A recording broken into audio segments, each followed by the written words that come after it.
Welcome to episode 315 of the All You Can Hear podcast. Today, we're continuing the summer of fisting. Bang, bang, bang, pow, pow, pow. You both cut out like crazy. Just well, I think I got too loud. Yeah. So. I just said pow. That's okay. But yeah, we're continuing our summer of fisting, dude. It's fucking week four, dude. Yeah, punch four. Sorry, my bad. Can you not read the doc? Jesus. I don't read titles. Then how I can make them. Wow, that's crazy because you didn't make this. The Bible. I just made that one. Get ready. It's a sequel. The Bible 2. New Reckoning. No. Colt is riffing off of the actual Bible 2. What? Yeah. Oh, damn, got your ass, Colt. Yeah, that's a little bit of secret lore of the world there for you. Bam. Yeah, we what if got I told you the Bible 2 is actually Twilight. Oh fuck. Oh, you know that does 9/11 fan fiction? What the what? Whoa! Or is what that something are else? You talking? Or is that What are you 50 Shades of talking Grey? about? What are you talking? Jesus Christ! We're talking about Twilight. We're talking about Yeah. Stephanie Meyer, bro. Is that not Edward connected? Cullen? I know, but is that not connected to 9/11? Why are you? Whoa! Why are you I don't keep think they making this mentioned joke? 9/11 one time in the Twilight series. Jesus Christ, Colt! I thought it was like a copy and pasted like 9/11 fan fiction. I am so sorry. No, people, if okay. you're listening to this. This is what Colt is talking about. Colt is being really just. I don't know what's gotten into him. Tanner knows what I'm talking about. Okay, but it's not anywhere close to what you're saying. Twilight, 50 Shades of Grey started as a Twilight fan fiction. I have no idea where you were getting September 11th from. I just never forget about it. That's why. Damn. Hey, Cole, are you going to introduce us? Who's on the show this week? Yeah, today with me, I've got some stinky fucks, and my name is Soaped Up Colt. Okay. I guess I'm Wenzel. Dang, no, I am the landlord Tanner. Oh shit! Ooh, I don't know about that. I don't know. That's good to say. People don't really like landlords that much. Well, this landlord's cool. This landlord in this movie. Yeah, true. Specifically, the latter half of the film, because I was not a fan of him in the first half. Yeah, and I'm soaped up, so my butt's hanging out. Yeah. Okay. This entire podcast, just know my butt's out. So Okay. you're nothing, Wenzel? You're nothing? I'm just Wenzel.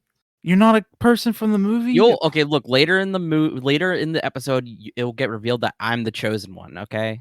Oh man. That's fucking okay. bullshit. I didn't know that was an option. Yeah, that wasn't really put on the table. I mean, you're not thinking ahead like me. I'm God. Okay, you can't do that. I'm thinking way ahead.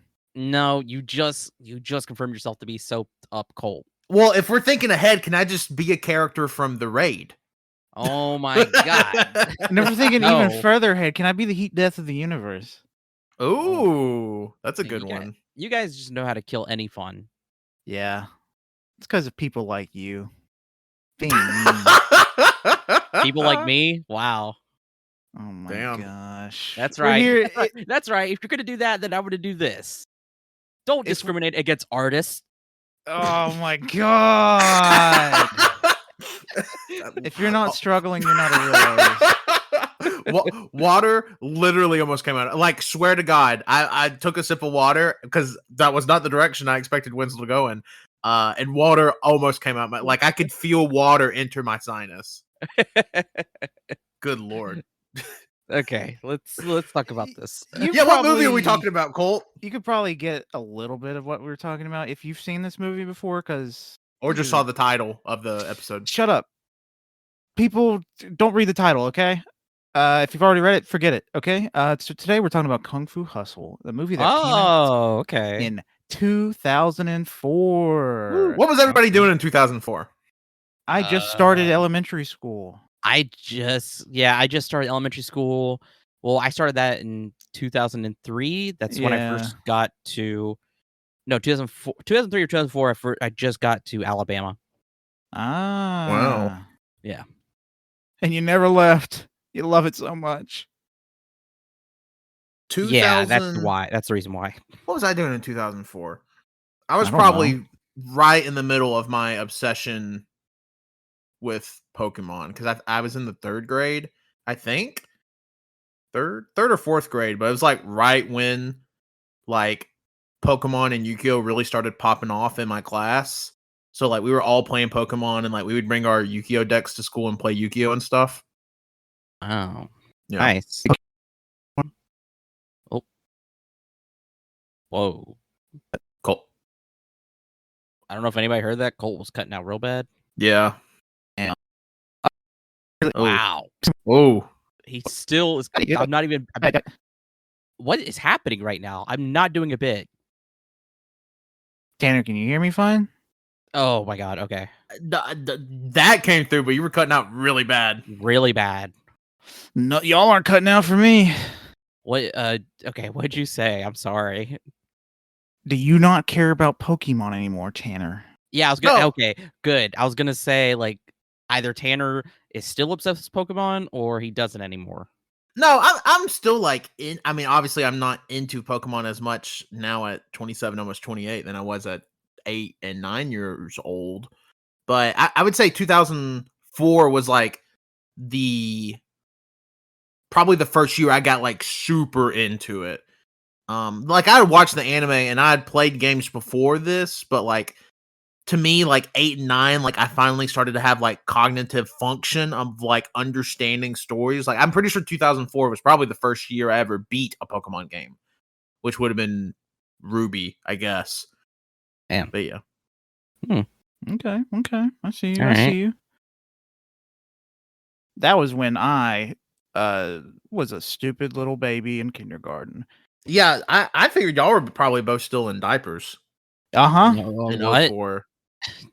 Wow. No. Yeah, y'all were born in 98, 99. Y'all should probably still been in diapers. Yeah, even now. Kung Fu Hustle was directed by Stephen Chow. It's a short little sweet movie. It's a runtime of 99 minutes or an hour and 39 minutes. So it's a very, very quick watch. Yeah, you do not feel that runtime at all. Wait, hold on. Let me add a little. We can just say MMA as well for that. Okay. Yeah. The fighting styles include Kung Fu and MMA and also magic because there's fucking magic in it. You're not wrong. You're not wrong. That's pretty, yeah. It's some really sick magic stuff too. I originally watched this movie like I want to say like 2009, 2010. I remember liking it, but I totally forgot about pretty much everything. Except for one scene where there was a buff old man and a buff kid. As soon as I saw that scene, I was like, yeah, I've seen this. Yeah, we're back. We're back. This movie had a budget of $20 million and the box office of $104.9 million. So this movie got that money back and more. Yeah, it's so weird, and I know we'll get into it and like in the episode, but this movie making that much money in 2004 kind of blew my mind. Like, because Cole, I think if I would have watched this probably at the same time as you, like 09, 2010 or whatever, I would not have liked this movie. What the hell? What are you saying? I say that because I don't think I would have liked it because I was definitely, because you have to think I was like 14 or 15. I was definitely in my like, this is not true art. Even though I didn't even understand fucking movies at all when I was 14 or 15. I would be like, this is not what a true auteur would make. I would not have liked it. I would have been like, these special effects are garbage. Yeah. But watching it now, and especially watching it together, it's a hoot and a holler. Amen, brother. It Yeah. really is. I definitely agree with you there, Tanner, because I was the same way. Like, because we're in that time where it's like I just had a vague understanding of like, oh well, if the graphics aren't good, then that's like a big problem. And it Yep. goes for like movie effects too. It's like, oh well, the CG's bad, so it's not that good. It can't be charming or fun still. But Yeah.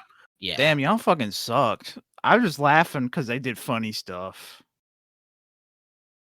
Yeah, not me. Let's be real. Colt would also have been kind of similar. I mean, I probably would have said like, yeah, it's like got some bad CG, but it's funny. all right, let's Colt giving himself too much credit, and I hate it. Oh my gosh, you're just a hater. Also, hashtag. he says we suck. He knew us. Yeah, and I hated you. No, actually, no, I didn't know you. Yeah, I was gonna say 2009. I knew Colt. Tanner. Yeah, Colt Well, knew no, me, but he I wouldn't have known said- you. I said 14 or 15. Oh yeah. Oh, Oh yeah. I didn't Yeah. watch it when I was 14 and 15. If I did, I probably would have loved it. Oh my even god. Because when I was 14 and 15, my taste was more refined. How about that? Oh no, my Colt! I've God. seen your Spotify. Oh my god. Yeah, I was gonna say like what Colt liked what Call of Duty. Ew. Yeah, that's a great example, Wenzel. Some of the notable actors and / characters are Stephen Chow Singh, the director. He plays the main. I wouldn't say good guy. A guy, just the main guy. Yun Hua is the landlord. Ki Yun as landlady. Lam Se Shung as Bone. Si Long Lung as the Beast. Danny Chan Kwok Kwan as Brother Sum. Chi Ling Chu as Taylor. Xing Yu as Cooley. Shua Hua Dong as Donut. Sheng Yi Huang as Fong. Colt, that was like really good. I know how to pronounce some things when it comes to letters. Yeah, no, do you I know what they mean? No. Yeah, you definitely did that better than I would have. It was very impressive. Yeah, and obviously too, if anybody gets it wrong, you know, we apologize. But yeah, I'm an American white man. I'm stupid. Yeah. No. But you at least said it with confidence. Yeah, you did. Yeah, I mean, yeah. And even if I'm wrong. I mean, you pronounce it how I would have. Like, Yeah. I assume, you know. So I can't. Yeah, no. I don't know. That was just very surprising. Yeah, I don't know why. Like, I was looking at the some of the names. I'm like, oh man, I kind of hope I don't do this because like I'm gonna butcher all of them. Colt, you did a good job. It's probably because I played Smite and I knew how to say Naja and Xiao Kuang. I think it says Smite. I mean, that's fair. I mean, stuff like that's that fair. with like, you know, teaching like names like that. I mean, that's how people learn, you know? Yeah. When you play as many games and watch as much stuff, especially as you know, we do, you sometimes you learn something. Yeah, I mean, yeah. guess. I mean, yeah, you know, it doesn't have to be like a direct like, oh yeah, this thing teaches you exactly what it's teaching you. Like, no, it's like you kind of learn like I guess like peripheral things surrounding that. And I think that's valuable and just as worthwhile for anything. And I think no. I think people have been using Smite as a Duolingo alternative for years. Yeah, Hobwa. That's I used to say Hebo, but it's Hobwa.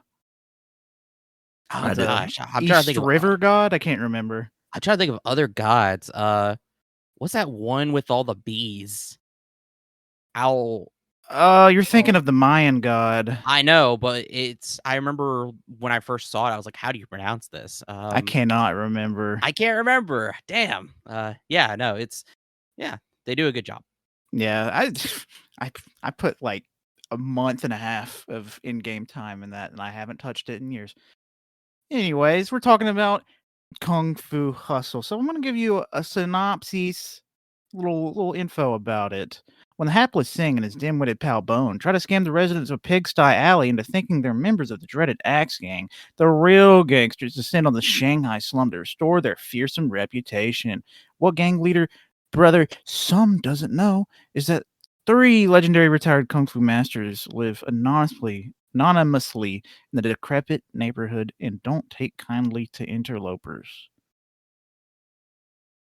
There's some silly gooses in this neighborhood. I'll say that too. Yeah. I would say the village it has a diverse cast of characters.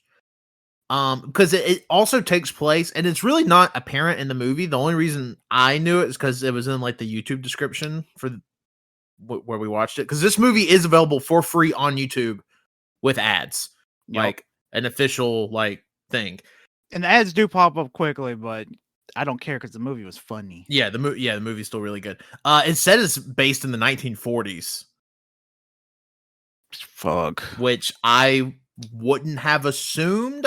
I don't know. It seemed like it might have been older, but it takes place in the 40s. But yeah, tons of little quirky cast of characters.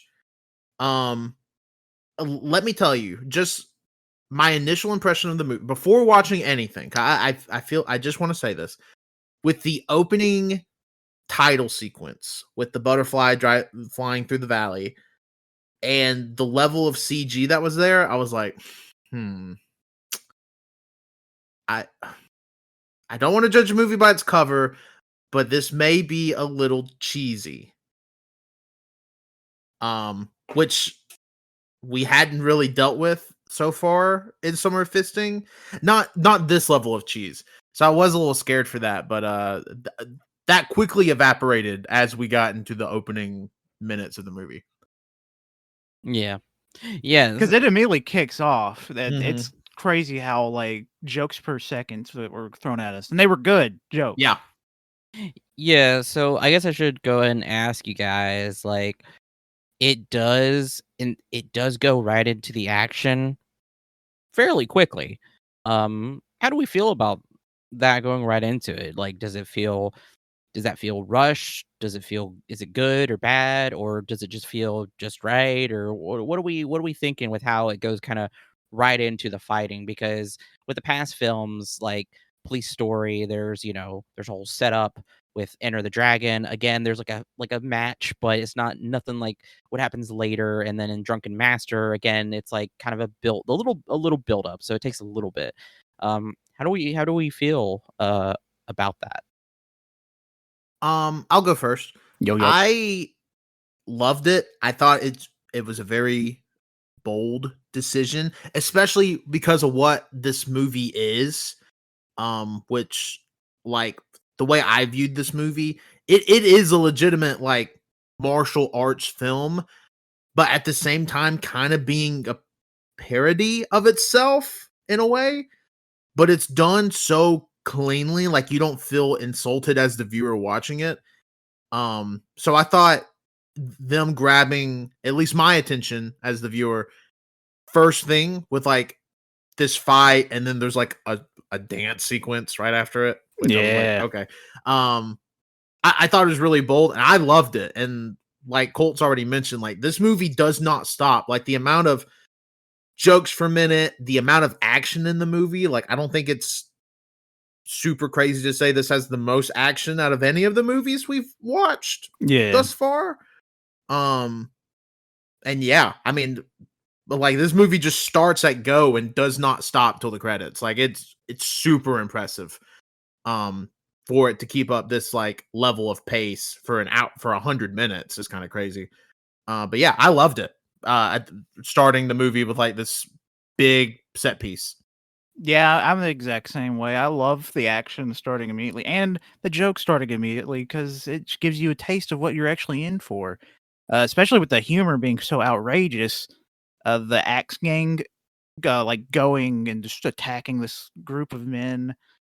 And like one of the guys gets on his side and throws an axe on his side and cuts a man's leg off completely.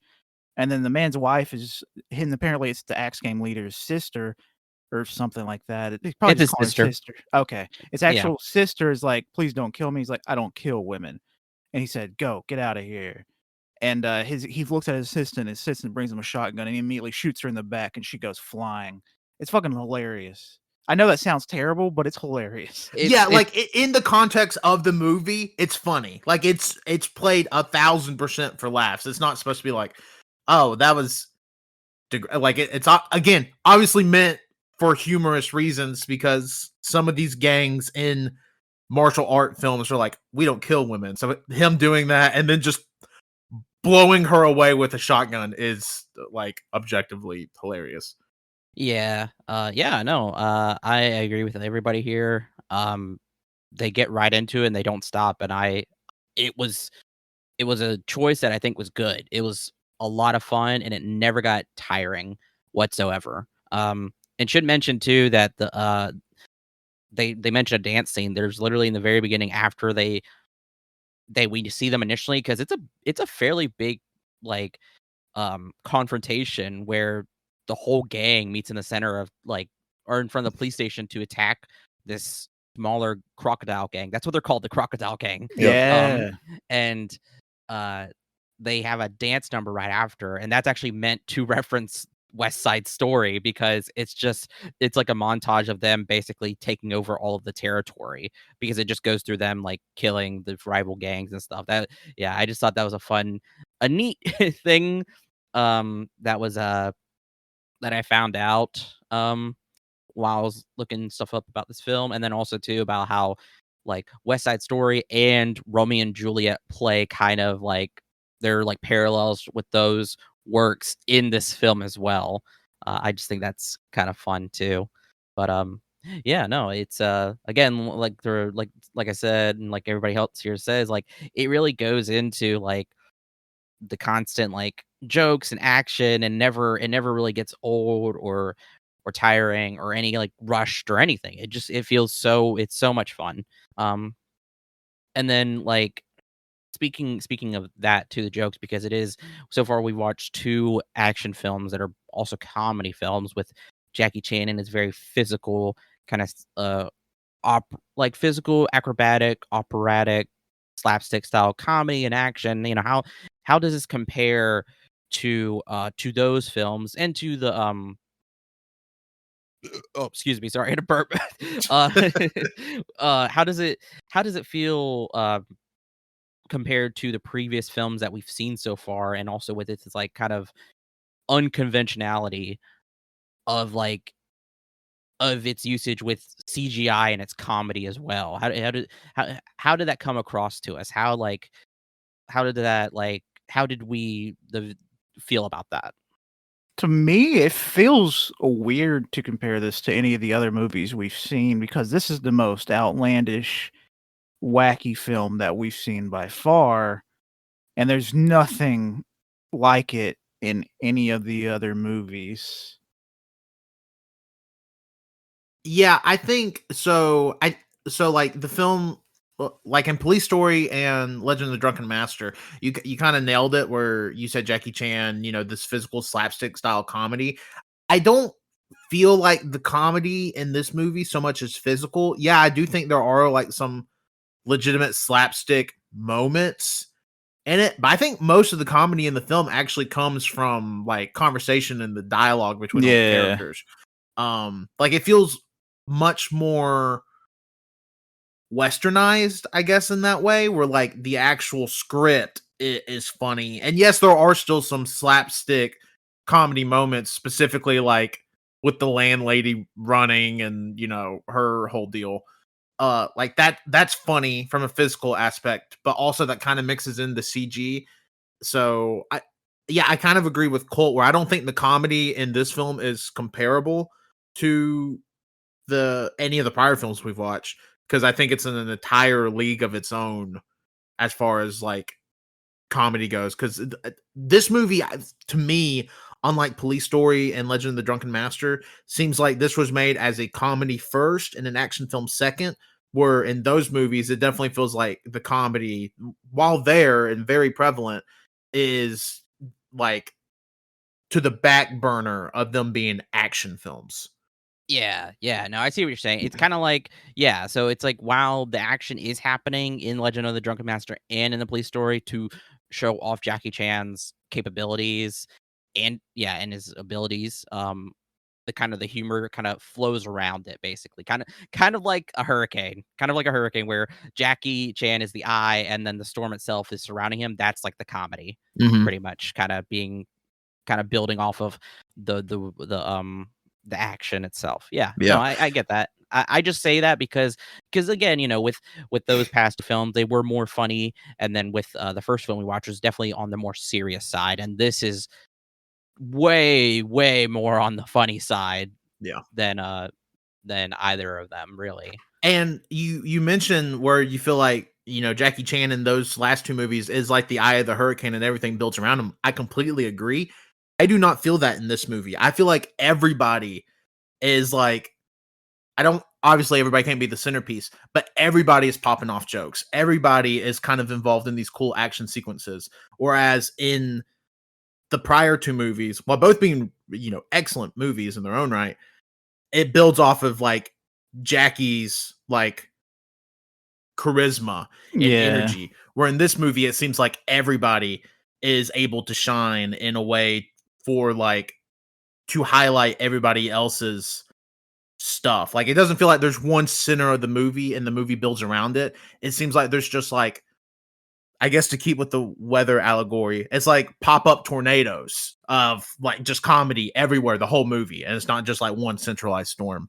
Yeah. It also amplifies the feeling of being an anime, because an anime, like a lot of them tend to just have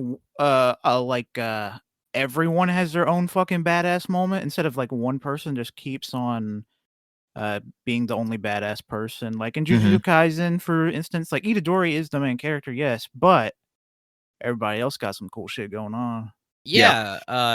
And I would say the same for My Hero, even though like when you have a character like Deku with as much power as he has, I mean, his badass moments are going to seem like they eclipse everything else. But for the most part, a lot of the characters do kind of have unique abilities to themselves and their moments and their characterizations as well. So but yeah, no, good way to lead, bringing Jujutsu Kaisen back to the talk, because I find myself comparing so much with Jujutsu Kaisen. That's so funny. Well, there's so many shonen tropes, at least modern shonen tropes. Like, it honestly makes me kind of question, like, how like much did this movie like influence it's like modern, especially battle shonen tropes with stuff like that. Like, it seems very reminiscent of, I mean, take any sort of Bleach, Naruto, even One Piece to an extent, especially One Piece. Fucking goofy ass. Yeah, with the with the level of humor, but also like is able to like bring it back down to earth. Jujutsu Kaisen, My Hero. I mean, pretty much like 90% of modern battle shonen, I feel like I see in this movie. So like, also like one of the not main, but one of the female characters in it was clearly written by Kishimoto. She doesn't say a single word and is thrown to the side. No, that's literally the last person that Colt mentions in the notable actor. Like, very modern shonen has gotten it right, but definitely like big 3 era shonen. Yeah, it was like, I guess I'll draw Oda knew. Oda got better. Oda's like Nami and Robin they're great. Well, even when I'm not going to talk about it here. This is not the place for it. Yeah, okay. Yeah. I know. Now I should say too, with One Piece and this, I mean, these Kung Fu Hustle and One Piece or Oda got inspiration from the same place, and that being like Tom and Jerry and Looney Tunes. Yeah. So that kind of really plays into those comparisons right there. Oh gosh. I should pull out this fun fact too, because I thought this was interesting. The Axe Gang that we see in this movie is actually also in The Legend of the Drunken Master. What? Yeah, so if you remember when the gang that attacks Jackie Chan and the Master in that one building, and Jackie Chan uses that giant bamboo staff or whatever, that was the Axe Gang. Oh, were there any actor similarities? No, I don't think so. It's just that the Axe Gang is relatively based on an actual group that existed in China, or that existed in I want to say China, Hong Kong, maybe. Actually, let me look it up real quick to make sure. I guess that makes sense. I mean, I just didn't. I guess I didn't think about it. Are they? They're not named like they're not outright called the Axe Gang in Legend of Drunken Master, are they? Oh no, wait, no. I was thinking of the actual gang is just straight up called the Axe Gang, and in the Drunken Master they are called the Axe Gang. So there's a so they're they were founded in 1921 and they did exist in Shanghai. And they were in a bunch of movies: Project A Part 2, Drunken Master 2, Marrying the Mafia 2, Kung Fu Hustle, and Shanghai Affairs, and also in Iron Fist. Yep. Holy shit, that's crazy. Yeah. I just thought I should bring that to everybody's attention. I just think it's fun because I mean they were, when I'm looking back on it, I was like, they wear the similar clothes, weapons, and tendency to fight in large numbers, which I thought was interesting.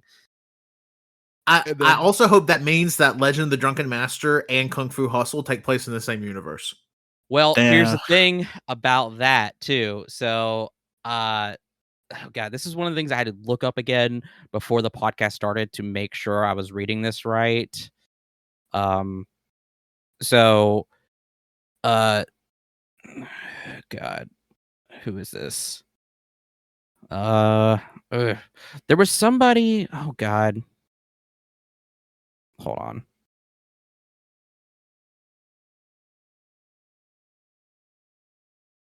We're anxiously awaiting. Sorry, I'm trying to. Okay. So there is like some kind of what's interesting is the tailor is played by, we have here Chi-Ling Chu. He is a martial artist and actor who founded a martial arts school in San Francisco. He teaches there, as well as the Chu family Kwun in Hong Kong, which is rooted in the Lam Sai Wing lineage. I hope I'm saying that right.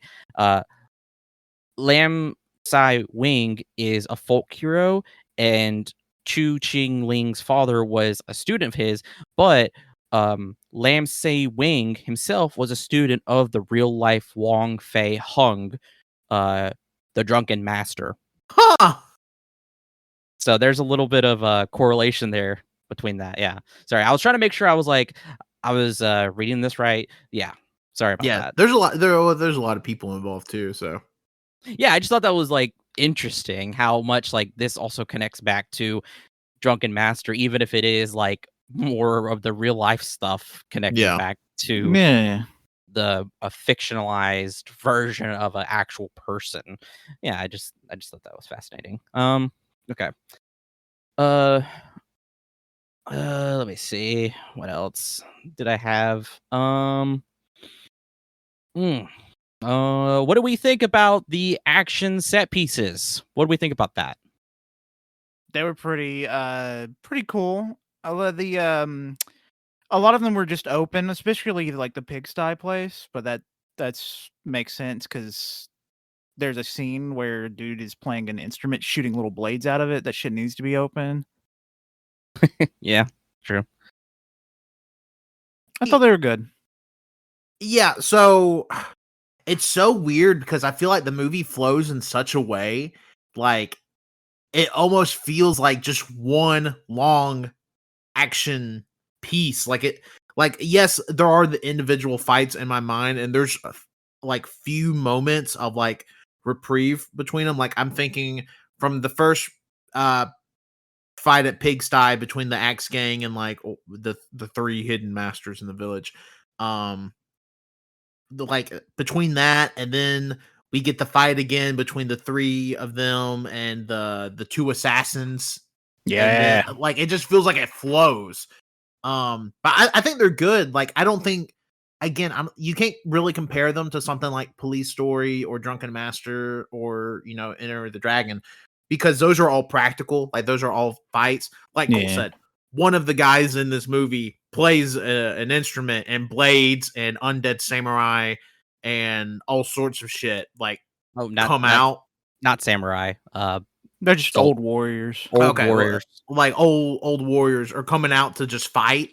Like, you know, that would have been weird if that happened in Police Story, or something. I mean, like, there's just so many. Like Colt joked earlier, but like the magic aspect of it makes this like totally harder to judge. But as far as like the actual fights go, fights are awesome. Yeah, they are. You just can't.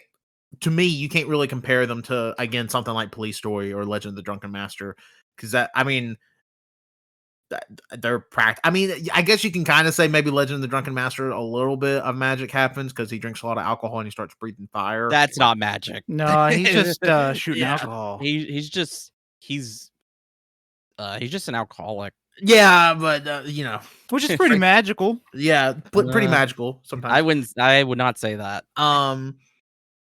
But yeah, it's just it's really, I'm not saying I don't like it. I love this movie.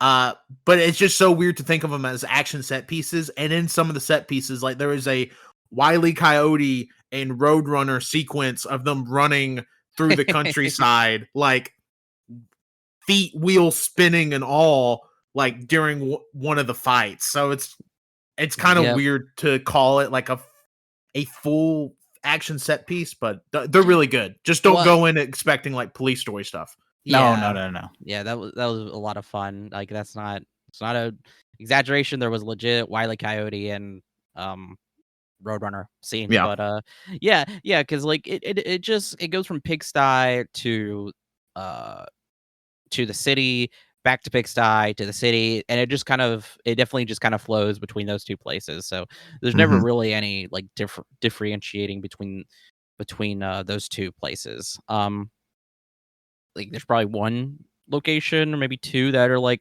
completely separate from those, but anyway. So I guess I should ask, what's everybody's favorite fight?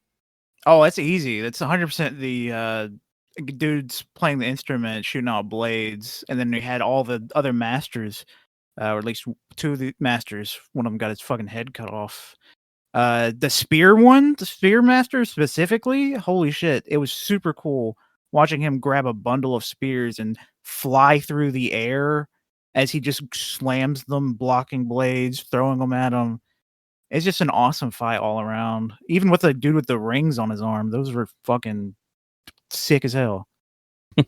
Yeah, that fight was good. I think there's one fight in the movie that is better, and that's the landlord and the landlady versus the beast in the I guess the only thing you can call it is like the casino area. Casino, yeah. Like that fight, like it is ridiculous in the best way. In the best possible way. Oh my god. The landlady can use this technique called the lion's roar, and like they essentially make a funeral bell that they bring, which is like badass. They're like, oh, we bought this funeral bell to signify that this is you're all gonna die. You're all gonna die. It's like, hell yeah. But then she like breaks the funeral bell with her fucking power to make it a megaphone. So she amplifies her lion's roar through a funeral bell, which is so fucking sick. And like the beast just being this old man and like these plastic flip-flops, but just being like this insane kung fu master, and then the landlord like doing his thing. I feel like also too, like the landlord's style does kind of lend itself to that drunken master style because it's so floaty. I don't. Well, I should say, so for people who don't know or who have seen it, like to make sure we know what we're talking about, landlady and landlord, they reveal themselves to also be two kung fu masters.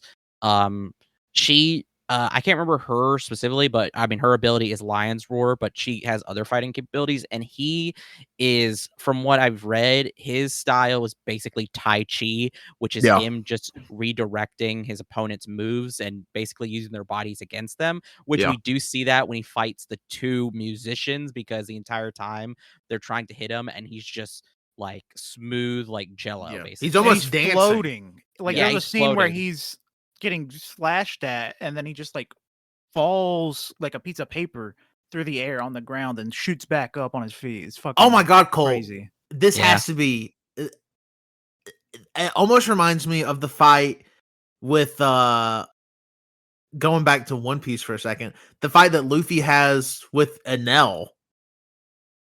Yeah. You know, when he like completely deflates and he's weightless and Enel tries to stab him with his trident, but he can't. Kind of reminded me of that. It's also kind of like Kaido, because I don't want to spoil what's happening in One Piece. It's like the current stuff. Yeah. That's but fair. no, it so like that with the funeral bell and making it a megaphone and like just being able to like amplify her lion's roar to be like this seismic event was awesome. I thought it was so cool. No, it was super sick, and them fighting like in tandem with each other, because like the landlady and the landlord are married, and so they're fighting together. Yeah. And the beast is like literally, so from what they say, is like the top killer in the world, number one, and he's just looking for somebody to either be good enough to kill him, or somebody he just wants to be, maybe it's just that. I think it's just that, where he just wants somebody to be strong enough to kill him. Yeah. And with these two, he was hoping that, but to him, they didn't meet that. But there was some, well, I say that, but they fucked him up. Like literally, he had to get stitches on his head because his skull was peeking through after she used the lion's roar through a funeral bell. That was pretty sick.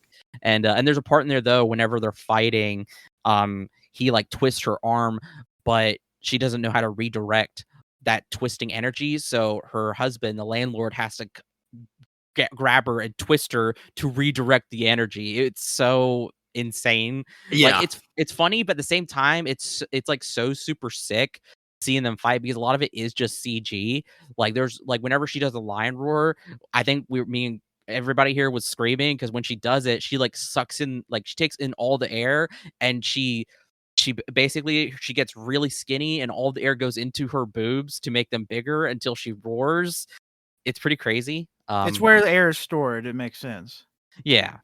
But yeah, it's funny. And I should mention too that so whenever we first get whenever we find out like fully what these two characters are, the landlord and landlady, when they meet the beast, it's pretty cool, because they're revealed as the landlord is revealed as Paris, and the landlady is revealed as Helen of Troy. Does anybody know what that significance is? I know they're historical I could honestly figures. not tell you. I have no idea. What'd you say, Colt? I know they're historical figures, and So Egypt, maybe. Yeah, you're kind of close. I mean, Greece is right there. Yeah. But no, Helen of Troy and Paris of Troy. It's basically, I want to say, kind of a situation also of Romeo and Juliet, but she was abducted by Paris of Troy, and that was the cause of the Trojan War. So that's kind of their significance. And then also too, whenever the subtitles say that, but what their actual references of their names, their names are, his name, the landlord, is Yang Gao, and I don't have what her name is in the language, but her name is the Little Dragon Maiden, and which is a nod to Louis Chaw's famous novel Return of the Kondo Heroes, and it's something that's been adapted many times for television and film. And they're basically supposed to be like kind of like opposites of them, basically being Yang Gao was supposed to be a handsome youth, and the Dragon Maiden was supposed to be a beautiful young woman, but they're kind of like opposites of that. And then to give you kind of further like understanding of this person, let me see real quick. Where did I put it?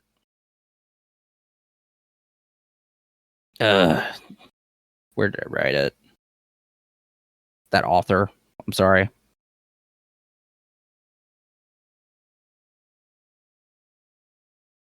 And it's not us asking questions this time.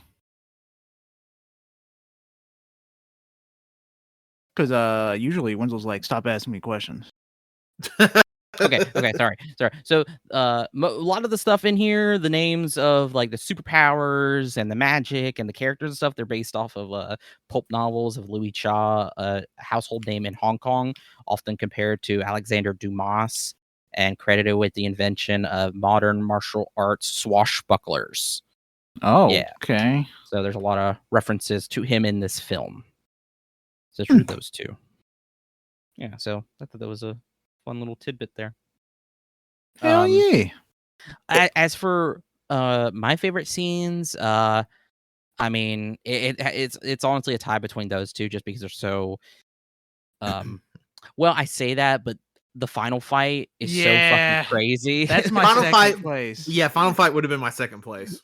Oh man, you know what? Since Colt picked the first big fight, that Tanner picked the big second fight, I'll pick the third final big fight, which is the final fight, which is the most anime fight out of every single fight. So fucking anime. So basically, what happens there is that our main character Sing, who's very much for the movie like kind of a bad guy, kind of a dick, he ends up realizing his full potential and becomes master of Buddhist palm, and he turns immediately into the good guy, and like I mean he literally, his whole demeanor is changed. He even shaves. Shaved. His clothes turn white. Yep, and he kicks ass, smashes toes, and he fights the beast, and that's where we also see the beast's full power, which is he turns into a fucking toad. And it's just insane. And then he comes down from heaven to strike him with a heavenly palm strike, I think. After jumping off a bird midair. Yeah. And singing Buddha in the clouds. That also represents Buddha claiming him as the chosen one. Like, it's insane. And whenever he comes back down, the force of his palm like pushes the wind and gravity down on the beast to make a crater with a hand crater. It's so sick. I love it. Yeah, and he doesn't even connect with the beast because the beast surrenders before his palm can meet the beast. I would love to know just what would have happened if his palm would have connected. Oh, the beast would have exploded. Yeah. It just would have blown up, and I've left probably even a larger, like, hand-shaped crater.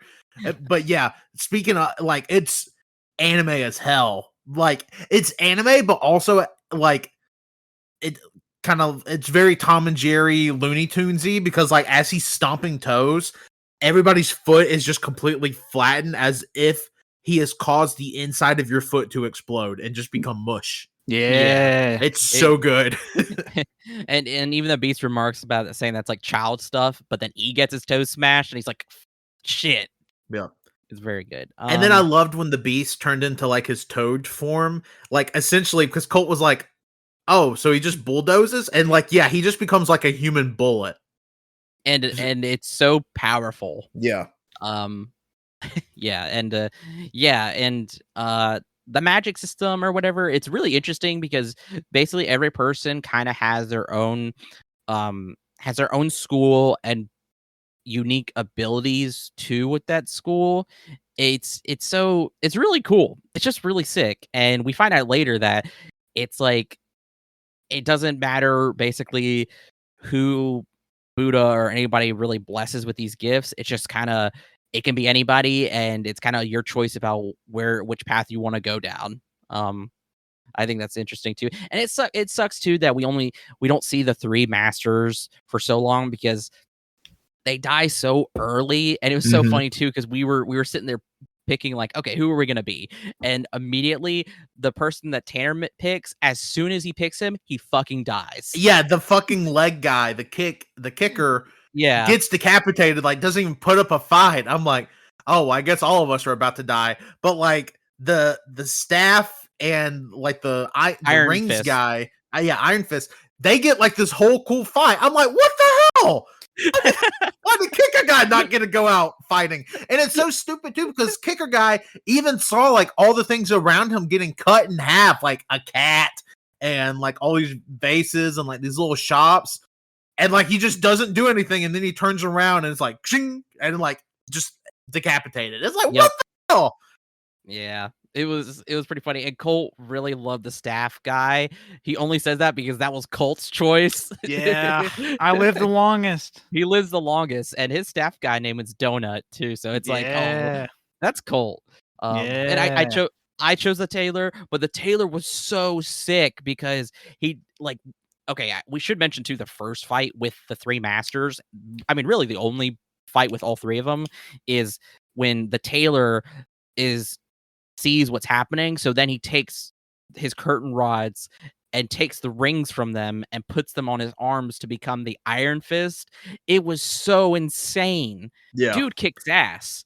Yeah, man. Yeah. Because at that point in the movie, you're still like you don't really know what the movie's going for, and then you're like, oh, so we're gonna get like magic stuff. Yeah, and it's super sick. And yeah, and those at the schools, like I mean, they sound crazy. Yeah, really cool. And so I should ask too, what was our favorite comedic bits? Oh fuck. Oh man. I thought it was really funny that the person, it's not necessarily a favorite, but like this is really good, is that the person distributing the essentially superpowers is just a homeless guy ripping off kids. Ripping off kids, yeah. Yeah, he's just selling booklets for $10. Even though they're originally 2 cents a book. I Yeah. thought that was very funny. Oh man, I don't know. I loved all of the bits between the landlord and the landlady, that were obviously played for like 100% comedic purposes, like just their interactions together. But then like too, it's nice when they finally come together to fight the beast, and like, oh, so you're the fated lovers, and it's like, wow, like you just never would have guessed because they've been bickering the whole movie and like beating the shit out of each other.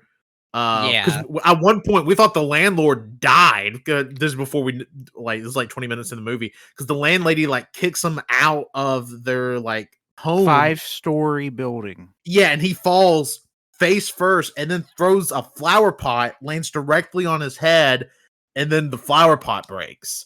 And we're like, oh, he's dead. And they're like, are you good? And then he just like thumbs up. He's like, yeah, I'm good. And it's like, oh, how is he not dead?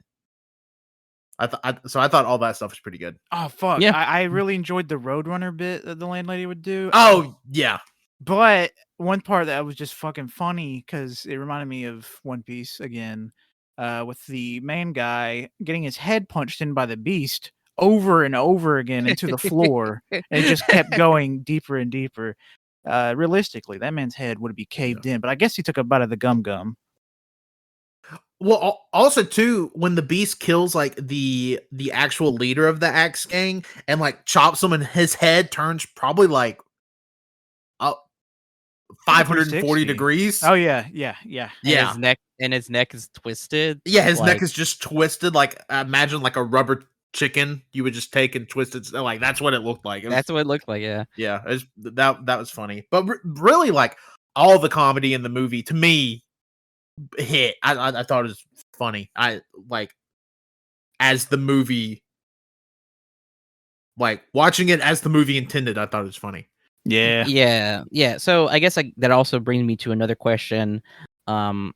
Is like, did we ever feel the humor was insensitive or offensive? Because they were making fun of the landlady for being fat, quote unquote, or they were so we see like there's Sing's friend Bone. There's a scene in there where he's sitting in a chair, but there's like slow motion of his body jiggling, or even how they depict the Taylor being gay. Like, do we ever feel like this is ever done insensitively or offensive? Like how do we think about that? I wasn't necessarily offended. I just felt like the just calling the landlady fat was just dated. But I did really think that the Bone in the chair with his body just jiggling, I thought that was pretty funny. Just purely out of how long it went. It was like 30 seconds of pure jiggling, and it was they if they ended it a little bit shorter, it'd been like, okay, you overstayed your welcome. They did the rule of threes, so they said 20 seconds, that's too much, but 30 seconds, never mind, it's funny again. Yeah, it looped back around to be like, it went so long, we're like, all right, but then it looped back around to being like, all right, that's pretty good. Okay. I will say the domestic violence was it was a little dated, because the landlady's always depicted beating the shit out of her husband. So the way, so the landlady being called fat, I more so took that from, because I mean, obviously the woman playing the landlady like wasn't like actually big. I kind of figured that just being something that like the Axe Gang or like the people mad at her was saying to make her mad. So I didn't really find that anything. Oh, I mean, yeah, that's how insults work. I'm just saying. Yeah, no, like, definitely. Did it ever feel like it was being like fat phobic with how they were they were using that, by using fat as like being like a bad thing, being an insult, Yeah, I mean, I definitely didn't feel that. I'm with Colt on the slow motion of Bones' body. I thought that was funny. I thought it looped back to being funny. The Taylor stuff is what really like knocked me off, because like the Taylor would be play as like this like pretty serious character, but then like at one point he's wearing pink or red underwear. It's red underwear through like white pants, and like his run is like a very like a prance, I guess would be the way to say it, but they just never mention it. It's just part of his character. So I don't know if there's anything there. Like if they would have, like, obviously I think if somebody would have been like, oh, look at this guy, and like called him a slur or something, Yeah, like obviously that would have been different, but they just never question it in the movie. They're just like, oh yeah, that's the Taylor. Yeah, Well, I thought it was well, pretty funny when he was just in that one scene where he's just standing and he's got his legs crossed and he's like, ooh woo. He's just like very ooh woo. Yeah. I was the landlady did call him a fairy. I should mention that. Yeah, I mean that's dated. Yeah, yeah, I guess I kind of forgot about that. That's pretty dated, but like I like, again, worse things you could have been called, I guess. Yeah. From especially from this being 2004, that we know as comedies go in the early 2000s could have went way worse. So just comparing them to other comedies from this time, I think this is pretty tame. Well, I should also mention too that like I don't. So I asked this question because it definitely could come across as that. Not saying that I thought that's how it affected me or hit me personally. I just know that's how it could be interpreted. But I should mention that all these characters, like, I mean, well, not really Bone. Bone is he's kind of there, but the landlady, the tailor, the landlord, they're all treated as heroes. Even with these things happening, like, these things that could be, construed as being kind of, and these things are very much dated too, but like with these things too, they're also shown being heroic, being, I mean, capable of fighting, being capable of standing up and like doing, and there's never, and even then too, like whenever the tailor dies, like, I mean, the landlady and landlord cry over them and give them the respect that they deserved, and they were just trying to they didn't want them to get hurt or anything, like, and then even then the people too in the town, whenever the three masters defended them, I mean, they didn't hate them, they loved them. And then even with the tailor, like it didn't, like, so I say that, but also too, like, none of these people are ever also too, like, for most of the majority of the film, they are depicted as strong characters and heroes. Yeah. I should mention. I would completely agree with that.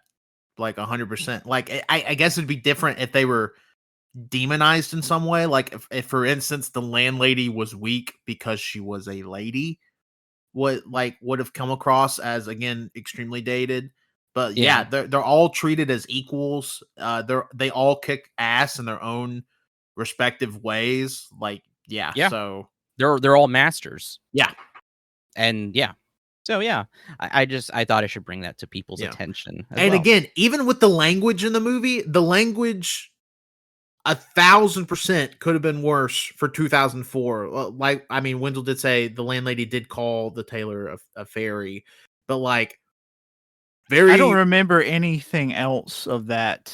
Yeah, like that was kind of it, and then that was that was kind of it. That was one. Yeah, that was probably one scene. But like, as we have seen in early to mid, and again, this movie takes a lot of inspiration from Western comedy. I think in a way, it could have been way worse. So it was actually a little refreshing to watch a movie made from this time period and not just immediately get like assaulted with slurs. Yeah, similar to when we watched Jennifer's Body. Like I know they're two totally different things, but they kind of go for the same thing because you're just immediately assaulted with like words that are not okay to say ever. No, yeah, wow, yeah. I mean, you're right. Like, because also too, I should mention like in like a movie like Sunshine of the Spotless Mind. I mean, we get randomly hit with the F word. Yeah, even though there's like no indication that this woman it's homophobic or anything, or would ever use that. Like, it doesn't make any sense. Yeah. So yeah. But this is where it's interesting, and I don't know what this looks like, but the English dubbing and English subtitles are almost entirely different scripts. While in some places the phrasing might just be turned around, and others whole lines have been rewritten with different jokes and references. I don't know how much that changes what we just said, but I thought that was interesting. I was like, huh, okay. Kind of makes me want to watch that version to see how it is. Because wouldn't it just be crazy if everything we just said was completely just stumped because the English actors just started using insane slurs? Every single slur you've ever heard is in this movie. It's like, Jesus Christ, like, you didn't have to. Like, but they're like, it's like, I don't know. I don't know. Back then, people were crazy. I say back then. It was like early 2000s. Our lifetime. Yeah. You guys ready for some more fun facts? Fun it up. So 3 scenes are actually not directed by Stephen Chow. The fight that reveals the 3 pigsty masters is directed by Samuko Kambo Hung. The Burly Brawl parody where the one fights 1,000 men in black suits, the chosen one, and the fight in the night where the 3 masters face the 2 musicians were directed by Wu Ping Yuen. So that was interesting. And then in August 2010 interview with GQ magazine, Bill Murray praised Kung Fu Hustle, saying it is the supreme achievement of modern age in terms of comedy, and that there should have been a day of mourning for American comedy the day that movie came out. Hell yeah. I don't disagree. Like I was trying to think last night, like, of movies that I've watched from just the 21st century for simplicity's sake. For pure humor, like, I can't think of a movie I have found funny. Like, the only movies I would put on the same par as this are probably like it's going to seem like such a weird comparison. The Jackass films, I think, specifically Jackass number 2 and probably Jackass Forever as terms of like literal slapstick comedy, but that even doesn't seem fair to compare because this is scripted where Jackass very much for the most part is not. Like, I couldn't think of any sort of American comedy movie that would kind of even touch this. I don't know if it's American. It might be Canadian, but it could be American. I don't know. But Tucker and Dale versus Evil is a really good comedy movie if you haven't seen it. I was going to say, Tucker and Dale. I was going to also say The Nice Guys. Okay, not Nice Guys. I'd probably put, and I just thought of another one. Probably, but I don't know if it's American. Pop Star. I haven't seen that, but I've heard. I haven't seen Pop Star. Yeah, it's incredible. What about 8th grade? I'm talking. What about upper echelon of comedy? I was also going to say, what about Sorry to Bother You? These are great comedies. I think this is pretty comfortably better than Sorry to Bother You. Really? Yeah, I would feel say so. probably about the same for both of them. I would feel about I the love same. both of them. Yeah, What Sorry to about- Bother You is cool. I don't know if it's so. It's I would say it's more absurdist. Also, too, there's Black Klansman, Logan Lucky. Oh, Logan Lucky's a good one. Yeah, Hail Caesar. I definitely don't think this is as good as Hell Caesar. Grand- No, I mean I definitely don't think Hell Caesar is as good as Yeah. this. Hell Grand Caesar's- Budapest Hotel, Fantastic not- Mr. Fox. I mean, we could even say Jennifer's Body. Yeah, I mean we mentioned Jennifer's Body, but also I don't know if Jennifer's Body is supposed to be taken as a comedy. But I mean, if we're just talking, it is considered comedy. So if we're just talking, but I would consider this like upper echelon comedy of the 21st century. Like nailed it on the head here. I do think it is an achievement of its time to kind of mix in like the Looney Tunes absurdist slapstick with like legitimately really funny comedic writing, but also really kick-ass action sequences. All right, that's fair. Honestly, that makes me think we need to watch Shaolin Soccer. Yes, I really want to watch every single one of his movies now after watching this again. Yeah. Because that came out in 2001, and I've seen clips from that, and I need to watch it. It looks so fucking good. This actually surpassed Shaolin Soccer in February 2005 to become the highest-grossing Hong Kong-made movie in Hong Kong. Hell yeah. Yeah, from what I've gathered, it kind of seems like Stephen Chow was just breaking his own record there for a little bit of continuously releasing films that became the highest grossing film ever in Hong Kong. It's pretty crazy. Yeah. There's also been there's like quite a few Bruce Lee tributes. There was one when the lane lady is seated between the boss and his assistant. She faces the boss and mimics the gestures Bruce Lee used also while facing a crime boss in Return of the Dragon. She wags her finger at him, then closes both fists, then just the right while knuckles crack. And she jerks her head up, and the boss nods to understand. And then she thumbs her nose exactly like Bruce Lee. I thought that scene looked familiar. It just felt like I've seen this before. Not just because I've seen this movie before, but like recently. I mean, that's from Return of the Dragon. Have you ever seen Return of the Dragon? I think so. Maybe. Oh, okay. I didn't know. And Or then if not, I've seen that scene before. That scene is definitely in my head. Hey, maybe. And then there's another one where at one point the landlord and his wife seen through their window are cha-cha dancing. This is a nod to Bruce Lee, who won the 1958 Hong Kong National Cha-Cha Championship. Whoa. Okay. Yeah. And then Martial arts. Yeah, totally. There's also the mute girl, the one who like pretty much gets sidelined the entire film.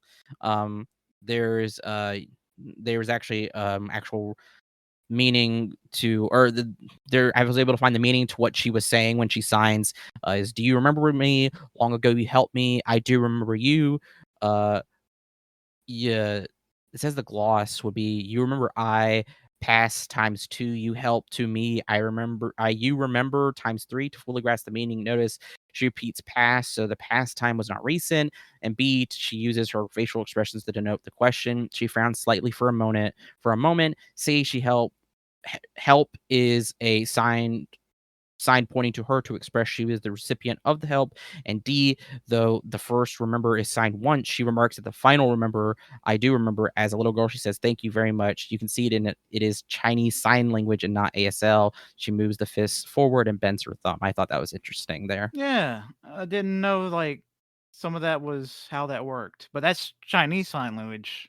So I know even less about that. This is going to sound real. And it's just something I've never thought of. I've never thought about all the different versions of sign language that there are. Like when I just hear ASL, I just assume sign language. And it's I've just never have even considered. I'm like, oh my god, there's probably hundreds of iterations of sign language I've never thought of. So when she was doing it in the movie, I'm like, because I know a little bit of ASL, I was like, I don't know what the shit that is. Yeah, no, it is crazy. Like, I mean, a lot of language lot of languages, especially now too with that's just not verbal, completely using physical gestures. No.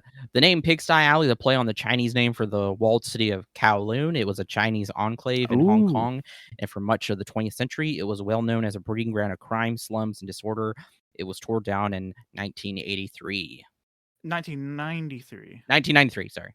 I really find the walled city of Kowloon really fucking interesting. I highly recommend every single person listening to this, even people here, to look into this if you can. It's highly interesting. It's like the densest amount of people that can be in a a small area. Like, it's all vertical housing, and it's like nothing but crime because police did not want to enforce it because it means they'd have to go in there and actually be in danger. It's really interesting stuff. Okay, wow. Yeah, I'll have to check that out. As of 2005, this film was the widest cinematic release of a foreign language film in the USA. Yeah, I could definitely see that. Now, some of these factoids are from IMBD. So, as to when they were updated or when they were posted, some of them like that might be a little old. But anyway, in the opening scene, some kids are playing soccer. Stephen Chow steps in and stomps the ball. That's also a nod to Shaolin Soccer, which is a movie he stars in as well. It's his movie, but the literal translation of name of the beast is Dark God of Fire Clouds. The name was the first used by the writer Liu Kang in his novels in the 1950s and 60s, and his character was originally his protagonist's mentor. The menacing sound of the name and comparatively lax copyright laws in Hong Kong had led to the name appearing in many other films, novels, and comics. Yeah. That makes sense. Also, kind of wish they would have just called him that instead of the beast. Yeah. Like Dark God of the Fire Cloud. The Dark God of the Fire Cloud sounds, I mean, don't get me wrong, the beast is cool, but like Dark God of the Fire Clouds, like, come on. Yeah. And if you're listening to this too, we said there would be spoilers. There's a scene in there too that is direct reference to The Shining of blood flooding down the hallway when Sing goes to break out the beast in prison, which I thought was really fun. Yeah, it was really good.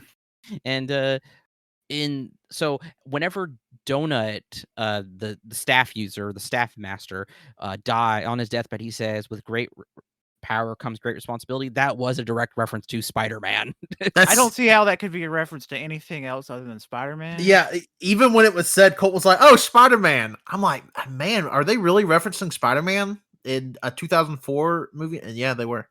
They were, and but in the Italian dubbing, which was titled Kong Fusion, Donut's final English-speaking quote before his death was, "What are you prepared to do?" And it was replaced by, "I can't get no satisfaction," which is a direct reference to the Rolling Stones song. That's still pretty. That's pretty funny. That's so that's pretty good. That's so funny to me that like the Italian dubbing of a Hong Kong made movie has a joke that no other version of the movie has. Like that to me, like I wonder if like in all of the dubbings of the movies, there's just some random ass joke like that, and the Italian one's probably just been seen enough that people are like, "Oh yeah, that's a Rolling Stones reference." I would love to have known. I wish I could have found some more stuff out, but we had to do this kind of short notice because the day we're recording this, yesterday we had just watched the movies, and then the day after, which is today, we're recording this. So I wish I could have, I guess, watched even more of Kung Fu Hustle in different dubs now. But yeah, I thought that was fun. Yeah, that's all I have. Any final thoughts? Do we want to say our ratings for the movie? I guess. Oh yeah. Kind of wrap it up that way. So I went 4.5 out of 5. That's 9 out of 10 for those at home. On this movie, I thought it was incredible. Like I said, action never stops. The humor never stops. I feel like this is not even counting some of our fisting stuff. This is probably the funniest movie we've watched together in a hot minute. Yeah, it's true. Yeah. So yeah, it was just like a great time. You do not feel the runtime at all. Like it's fantastic, but like no notes. I don't know what I think outside of it, just packing more stuff into that runtime would have made it 5. I don't know. Like, it seems like a very like Maximus style movie where they just packed in so much stuff into this runtime. And yeah, I'm going 4.5s on it. I went 4.5 as well. Pretty much for the exact same reasoning. Because like I was trying to think like what would make it push to be a 5, and like I can't think of anything else really. Yeah, I can't think of anything besides more. Yeah. Yeah. Yeah, I went 4.5 as well. Out of 5. I mean, I'm the same way. I think if there was more, I'd probably push it to a 5er. I mean, if this movie was 2 hours, I definitely could see myself giving it 5 stars. If they just packed in more, because I definitely wish more was done with the 3 masters rather than just killing them off so quickly. Yeah. But I mean, that's fine. It's fine. Yeah, But, I guess like expand on the leg guy. You can still kill him by beheading him with the stuff, but it'd be cool to see him fight more. Yeah. I agree. True. Rest in peace, Tanner. Rest in peace, Tanner. Rest in peace, you two too. Yeah, it's like we all died. Here. Yep. But, all right. Yeah. Is that a show? I think it's a show. Y'all want me to get into plugs here? Plug it up, brother. All right. Thank you, everybody, for listening to episode 315 of the All You Can Hear podcast. As always, you can check us out on SoundCloud, on Spotify, on Apple Podcasts, Google Podcasts, Overcast. We're on something called TuneIn. Somebody linked me the other day. They were like, "Oh, TuneIn. I've never even heard of it, but we're on there too." So All You Can Hear podcast. Check us out. Follow us on Twitter at AYCH Podcast. As of right now, that is still the best place to get the most up-to-date information on podcast happenings, whether it be streams, videos, extra stuff, main content stuff. Like, that's still the best place as of right now for that stuff. So at AYCH Podcast on Twitter. You can follow us AYCH Podcast on Instagram, AYCH Podcast on TikTok. We are AYCH Podcast on YouTube. You can search AYCH Podcast or All You Can Hear. We should come up. We are on twitch.tv/AllYouCanHear. We're getting back in the rhythm of doing some stuff there after kind of taking the summer to kind of reassess what we want to do with it. So that's cool. And you can follow me on Twitter at Tanner1495. And my name is Colt. Follow me on Twitter at ColtD00. Follow me on Blue Sky at ColtD99. And go ahead and watch this movie again if you've already seen it. And if you haven't seen it, go watch it. Yeah, completely agree. Like, you go watch it right now. Yeah. Thank you for listening. I'm Wenzel. You can follow me on Twitter at Wenzel Wilkie. You can follow my art Instagram at World of Wenzy. You can follow my book Instagram, Wenzel Banters. You can follow me on Threads at World of Wenzy. I have a link tree for links for everything, including my Goodreads, my Letterboxd. Go check that out. Go check out Backlog, boys. Yeah. I should have let me remember when this comes out for the 21st. We'll have an episode come out next week. But next week should drop on August the 30th. We'll be back, and guess what? We getting right back into it. And we'll announce kind of our next slate of stuff we're doing there as well. So yeah. Keep it locked in. Yeah. Any final words? Do not fight the dude with the music stuff. He'll cut you up. Don't fight the 2 dudes with the musical instrument unless you know Lion's Roar or your Tai Chi master. Yes, exactly. Yeah, so I could fight him, obviously. Yeah. I could fight him, and it might be a little exhausting, but I'd win. Oh, okay. What style would you use? I'd probably use Hollow Purple. Oh, okay. Well, yeah. That'd be pretty easy to win using that. Yeah. All right. Bye, everybody. Bye-bye. Bye.